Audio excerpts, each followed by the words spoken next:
I miss people. There, I've said it. The unlimited possibilities, the jokes, the surprises that happen when you're interacting with another human being. Not many surprises now. Everything's pretty much the same. Same schedule, same. Before you know it, you start to feel alone. What do you do when you feel alone? Let's talk about it now.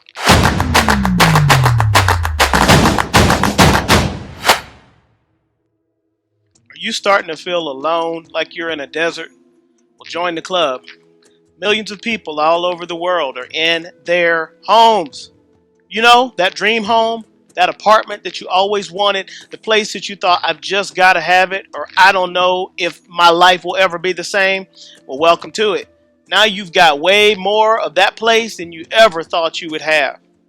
And the thing is, when we envision being in our homes, we don't envision just being there with our family, as wonderful as they are. The thing that makes home wonderful is being able to come back to it. But when you're stuck in it, it can be a challenge and you can start to feel alone.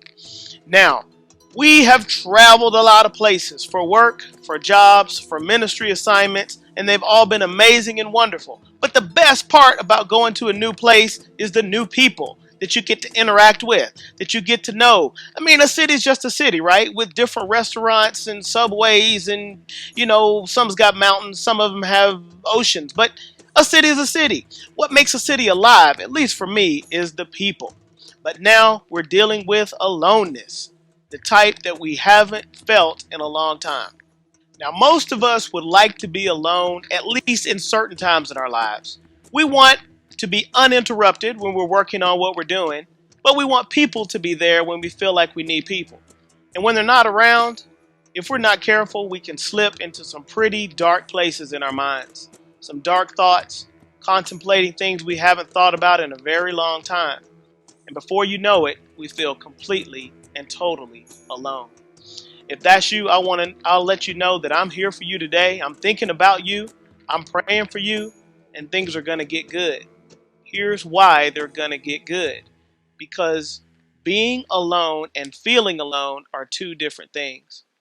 There is a guy in the Bible, his name is David, and perhaps you've heard of him.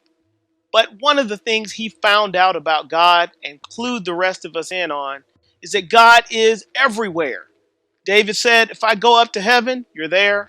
If I go down to the depths of the earth, then you're there also. If I go to the end of the ocean, I'll find you there. Even in complete darkness, I will sense your presence. So I want to let you know today that you are not alone, that God is with you, and He's there. The only challenge with God is that you can't see Him because He's invisible. But that doesn't mean He's not there, ready to be a friend, a companion, and to provide everything you need. What is it that you need the most when you're in an alone time? A desert, so to speak. When you're in a desert, you need water. God is there for us in every way that we need Him. When you're in a desert and you need water, God will be there to help you. If you need financial provision, God will be there to provide for you. If you need a friend, God will send you a friend. He will always be whatever we need. But we've got to be looking for Him. A lot of times, He's invisible. You can't see exactly what He's doing, but that doesn't mean He's not there. But all of us can still feel alone. Even though we know God is there with us, even though we have friends that we could call or text, still there's a feeling on the inside that at times won't go away. Is there a purpose in that feeling? I found out that there was. Many years ago, before I even became a Christian, I was having these intense feelings of loneliness. And I thought to myself, there must be purpose in this because I'm still around people. They're here, there, and everywhere. Isn't it funny how you can feel alone and be surrounded by people? I found out that that's actually a sign that God wants to meet us on the inside, in the inner place. And I used it as an opportunity to evaluate and say, God, I've got a gang of people around me, but I still feel like I'm alone. And I found that there is a place on the inside of me and the inside of you that only He can fulfill. So there is purpose, though, in being alone. Yes, to get closer to God, but there are other practical things I want to share with you now. Number one, if you feel alone, it could be a great opportunity to reevaluate your priorities and begin to live by them. Most of us have a ton of priorities that we say we live by, but actually we don't live by them at all, right? Just saying. We all say God, family, work, and then we proceed to live our lives in exactly the opposite order. We work all the time, give our family the leftovers, and then we just hope that God understands at the end, right? And we usually tend to give our time and our energy to the most demanding things. And the most understanding ones tend to get whatever is left over. But I want to tell you, this is a great time for you to reevaluate your priorities and begin to live by them. You know, when we've got people all around us, when we're always full of appointments and got stuff on our schedule and don't know what's happening next, that's a crazy time to try to reevaluate your priorities and live by them, right? Because you've got too much going on. No time then to make any changes.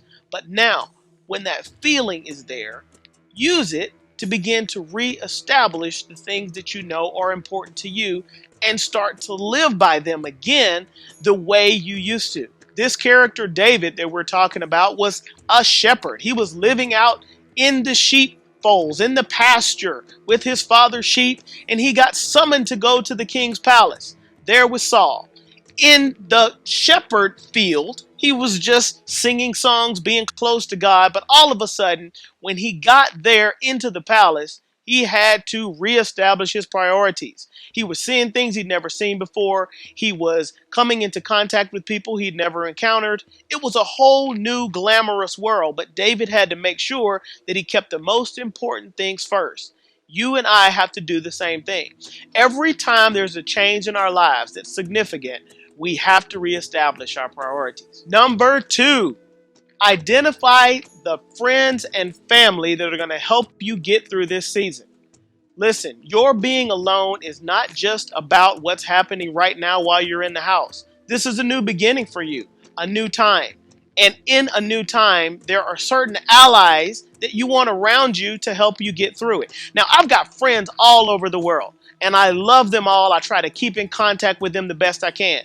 But during certain seasons of life, I know there are different friends that I probably aren't going to be able to hang out with as much then. And there's friends maybe I haven't talked to in a while that I know are going to be essential in that season of time for me to move on to the next thing that I'm supposed to do. It doesn't mean that I'm mad at any of my friends if I don't connect with them as much during those times, but I have to identify certain people that I know will be able to help me get through the season that I'm facing. You can hang out with them, tell the same jokes that you used to tell, whatever it takes. But just know you got to identify those people during downtimes like this to help you move forward.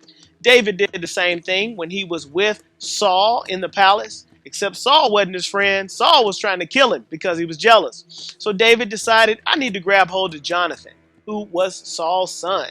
They became fast friends because of the purpose that God had for both of them. And that relationship sustained them through that whole season of time. Find somebody you can link arms with who can help you during this season. You still love the others, but this season is special and you need the correct people to help you get through it. Third and final point I want to talk about today, get support for the issues that you are facing. There are some seasons that you go to in your life that just your family and immediate friends that you love do not have the expertise necessary to help you get through that season and become a different person. They don't have it. You need expertise, you need a plan, and you need people who you introduce yourselves to who are in that season and already winning. I need to see success to know that I can succeed. That just makes sense. And so surround yourself with people. Go on the internet, figure out what it is you're trying to do. You have contacts, you're able to connect, you're able to network.